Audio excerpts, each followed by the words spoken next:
Hi, my name is Erin Clark, and I am a student at the University of Michigan School of Nursing. I am going to present a patient to you now. Patient is an 18-year-old Caucasian female. She is single, and her usual and present occupation is a student. Her usual source of medical care is a primary care physician. Patient's height is 5 foot 5 inches and weighs 113 pounds. Patient's vital signs were all within normal limits. Her blood pressure was 101/70. Her respiratory rate was 24 breaths per minute. Her heart rate was 74, and her temperature was 98.7 degrees Fahrenheit or 37.1 degrees Celsius. Patient is seeking care related to chronic diagnosis of cystic fibrosis as evidenced by irregular lung function accompanied by a productive cough and pain in her lungs, and unpredictable bowels and indigestion as evidenced by frequent stool and change in consistency. Patient was first diagnosed at 4 months of age. No most recent onset due to the chronic nature of the illness. Patient feels symptoms including a cough with a productive quality, frequently producing sputum with mucus and blood. Patient's cough is aggravated by seasonal change and worsens upon illness. Alleviating factors include a pulmazine breathing treatment and a 10 milligram dose of Zyrtec. Patient complains of cramping characterized by sharp pain in the lower abdomen when failing to take Creon 24 post-meal or while weaning off doxycycline, a prescription used to fight infection. Patient reports massaging the abdomen to alleviate pain. Neither symptoms interfere with daily activity. Patient experiences frustration with heavy medication routine.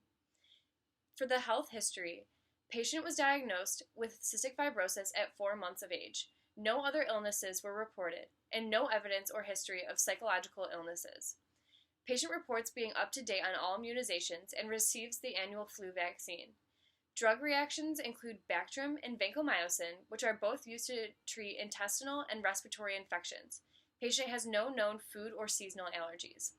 For the surgical history, patient includes an ileostomy and bowel resection performed in 1997 when the patient was 4 weeks old. An outpatient procedure of a nasal polyectomy was done in 2010. Patient was first hospitalized due to failing pulmonary function in 2006. Patient stayed for 6 days, and the treatment included a 21-day prescription of vancomycin once the patient was desensitized to the drug. Patient desensitized to the drug due to the allergy. Her second hospitalization was also due to failing pulmonary function in 2012. Patient stayed for 6 days, and treatment also included a 21-day prescription of vancomycin. Patient's third hospitalization was due to a kidney stone resulting from calcium buildup, which is common in cystic fibrosis patients. The stone was passed naturally.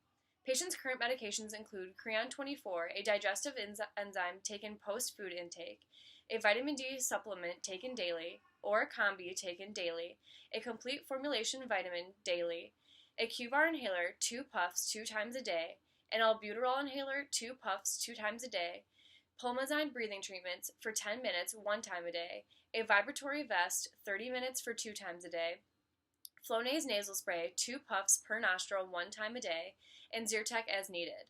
Patient has no history of drug use. Patient reports alcohol intake of approximately 4 drinks 1 to 2 times a week. Patient exercises twice a week by running at an average pace for 2 miles. Patient sleeps 7 hours nightly without interruption.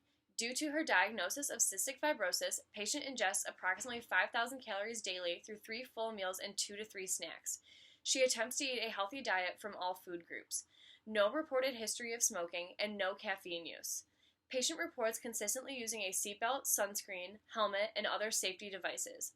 Patient's parents are married. She is the youngest of 4 children, with 2 sisters, aged 24 and 21, and a brother aged 19.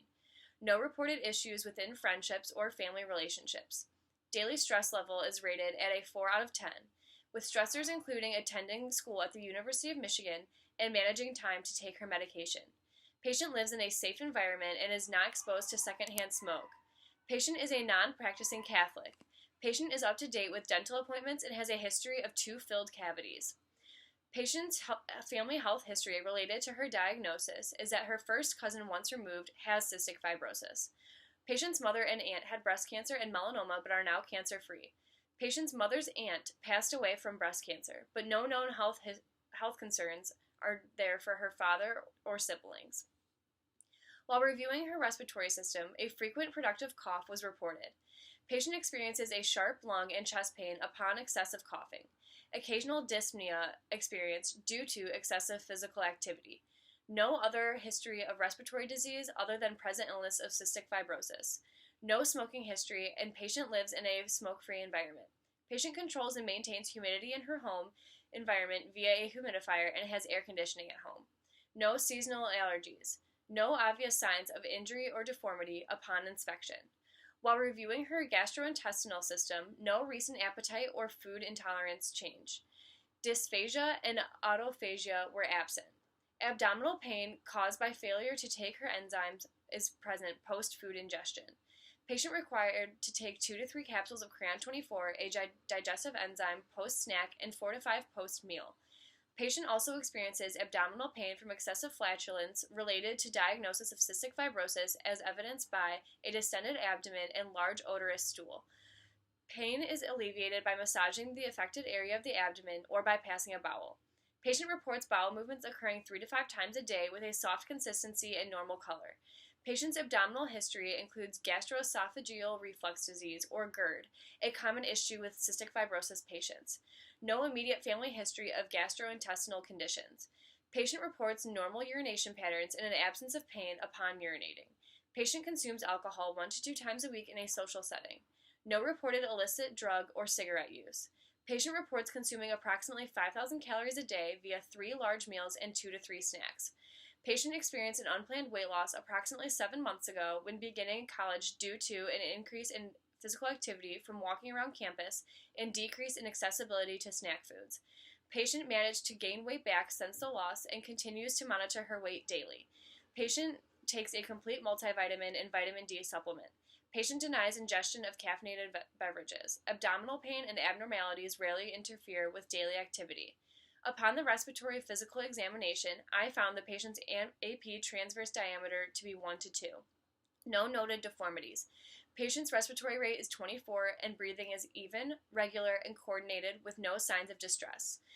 Patient's trachea is midline with no deviation. Posterior expansion smooth and even upon palpation with no decrease or delay. Ribs and thorax are symmetrical posteriorly with no masses present. No vibrations were palpated and tactile fremitus. All structures are aligned, symmetric without masses, crepitus, deformity, or tenderness. Wheezes were heard in the patient's left posterior lung. Abnormal sounds were absent in all other lobes. No abnormalities auscultated during the bronchophony, egophony, or whispered pectoriloquy. Upon the abdominal physical examination, patient's abdominal color was found to be consistent with surrounding areas and normal for her race. The contour of the patient's abdomen is flat and the umbilicus is inverted. No visible surface motion. Scar present in the suprapubic region approximately 6 inches in length from her ileostomy. Normal active bowel sounds auscultated in all 4 quadrants. No bruit present during the auscultation of vascular sounds. All quadrants palpated with light and deep pressure without pain or tenderness. Absent palpable pulsations at the aorta. Normal range of motion during the iliopsoas and obturator tests. No guarding or grimace present during rebound tenderness exam. According to the National Heart, Lung, and Blood Institute, the integumentary system should be further inspected in patients with cystic fibrosis. Due to calcium buildup and lack of pure oxygen in the bloodstream, clubbed finger and toenails are a common finding. In this assessment, a nurse would inspect the patient's hair, skin, and nails for color, contour, texture, temperature, and moisture. Specifically in the nails, a nurse would look for nails with a convex contour as a sign of clubbing. According to CF Source Online Journal, a common finding in cystic fibrosis patients is infertility for both men and women. For a woman with cystic fibrosis, thick mucus in her reproductive system may make it difficult for sperm to travel in the uterus or make fertilization of a woman's eggs more difficult, which is why it would be pertinent for a nurse to also inspect a patient's reproductive system. This concludes my presentation. Thank you.